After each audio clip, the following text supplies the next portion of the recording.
Saturday Night Football for the Chicago Bears as they took on the Indianapolis Colts in Indianapolis at Lucas Oil Stadium. A good game to evaluate the twos and the threes. A lot of our questions were answered, and I am very excited to share the highlights with you guys. The Chicago Bears sat 27 players today, giving the opportunity to evaluate a lot of the depth guys. This is a big game. There was a lot of good competition. It was a fast game too, and low scoring as well. But when the Bears did score, they made it big. Just like this throw from Peterman to Fountain for a touchdown in the fourth quarter to put the Bears up 16-7 at the time.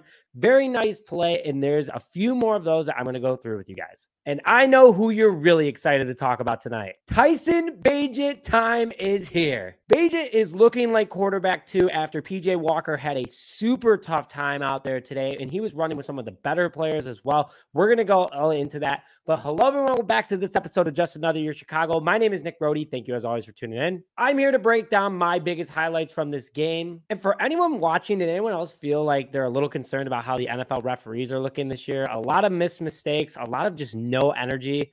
Little worried about them out of the gate, but I'm more excited about what the Bears put on the field today. This is going to be a very, very tough decision for the coaches, especially who they send to the practice squad and they cut. But it's going to be a lot of fun over the next couple of weeks, and we got it all here for you guys. Show your excitement for the Chicago Bears by hitting the like button on this video if you're excited about what you've seen so far, and put your thoughts in the comment section below about what you want to see and what you're excited that you saw. Let's get into it. To start, PJ Walker had a really bad game tonight. Walker went 1 for 4 with only a 6-yard pass. He was sacked, a few missed throws. It just did not look good out there. As we're going into a who's going to be quarterback 2 and who's going to be quarterback 3 situation, considering there's 3 guys fighting for those spots, Walker's time is looking like it's going...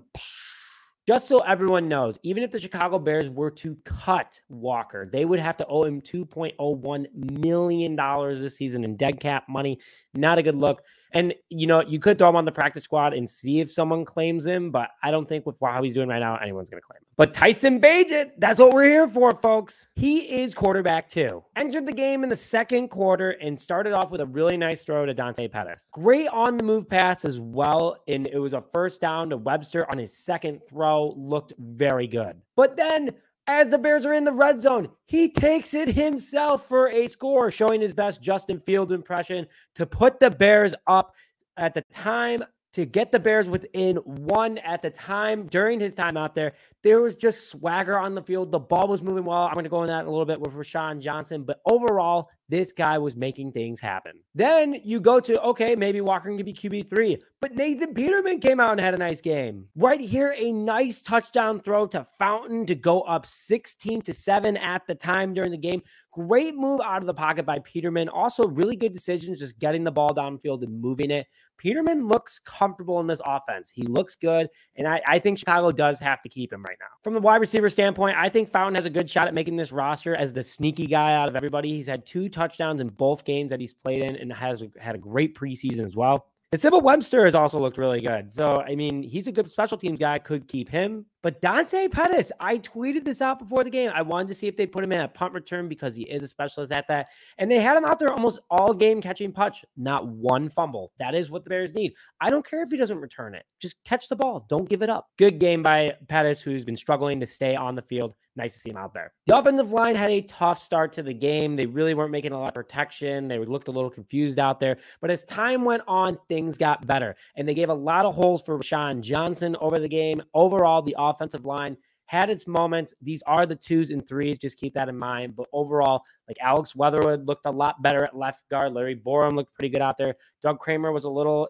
at first, but ended up having a good game. Then you go to the running back room where Deontay Foreman was the running back 2, technically running back 1 to start the game.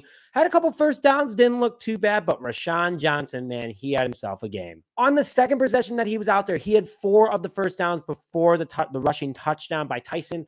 Overall, Rashawn Johnson is making things happen. He's getting first downs. He's fighting for yards, and I'm very excited for this guy's future as a Chicago Bear. Let's go over to the defense. Gervon Dexter Sr. and Zach Pickens were creating a ton of pressure in the first quarter while they were out there. These 2 are going to be a 2-man wrecking crew and great depth guys behind Justin Jones and Andrew Billings.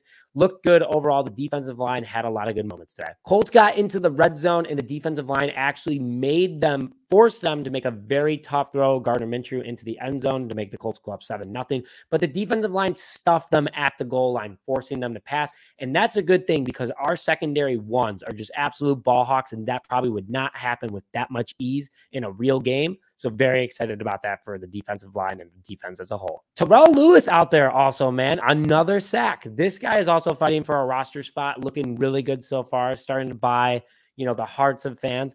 Overall, a very good game for him. It looked good, getting to the pressure on the quarterbacks while he was out there. Excited for Terrell Lewis. Noah Sewell had another good game today, reading the ball well, getting after it. I don't have any highlight video that I have for you guys, but overall, he looks solid from a depth perspective, and the Bears are set at the linebacker position. Very positive, and stock is going up for that room. And then finally, the secondary. A lot of guys are fighting for spots like A.J. Thomas. Not Tyreek Stevenson played a ton today, and he was making life pretty hard for Colts wide receivers and quarterbacks.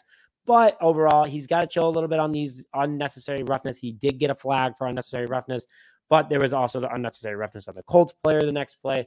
So overall, evened out. And then special teams. Santos had a nice field goal today. And again, Pettis was out there doing a pretty good job catching punts. Very excited for them. Overall, a fun game, preseason game. Again, doesn't count for anything, but a good depth game to find out who's going to make this roster and who isn't. But with that, thank you very much for joining this episode of Just Another Year Chicago on a Saturday night. We appreciate you joining, and we will see you guys next time.